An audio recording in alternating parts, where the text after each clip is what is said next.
اهو البيبي اللي كانت رايحه تولاده، ما اشوفش واحده تقول لي ما عندهاش اطفال. ده اخر بيبي عندها اطفال تانية، هبقى اجيب لكم الروتين بتاعها معاهم. هنا بتعمل روتين البيبي بقى. بصوا زي ما انتم شايفين هي ما بتنساش تفصيله.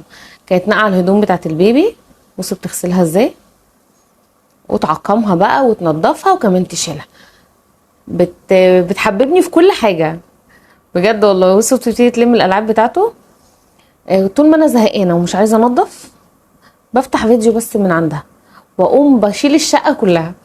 بجد بتشجعني جدا.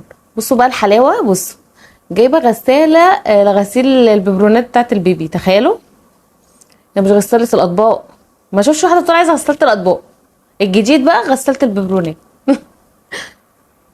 كل حاجه جديده تقدري تاخديها منها. هنا كانت بتجهز بقى، شفتوا كل بقى التجهيزات اللي عملتها كانت عشان هي والبيبي خارجين. ما شاء الله عليها.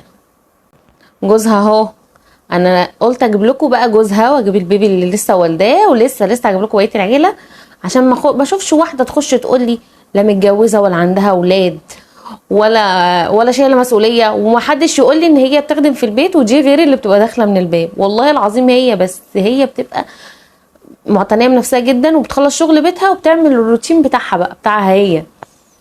فتخيلوا الجمال والحلاوه. بصوا هنا بيساعدوا بعض ما شاء الله، حلو قوي المساعده.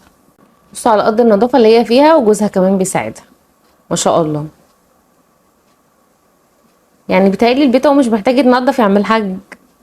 يعني هو ماسك المكنسه وبيكنس كده من تحت السرير. انا عايزه اقول يعني اكيد مش مطلع حاجه في المكنسه. يلا تنظيف عميق من قلب التلاجة. التلاجة قشطه. بتنضفي ايه؟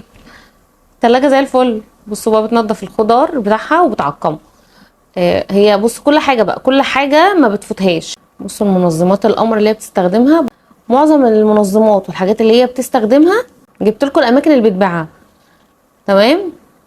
في حاجات كتير جدا من اللي في الفيديوهات اللي انا بنزلها في اماكن بتبيعها، وبنات زي العسل بيبيعوا الحاجات الجميله دي. والبتاع اللي بتحط فيه العصير ده اسمه ايه؟ ببقى فاكره اسامي الحاجه وبنساها في لحظتها.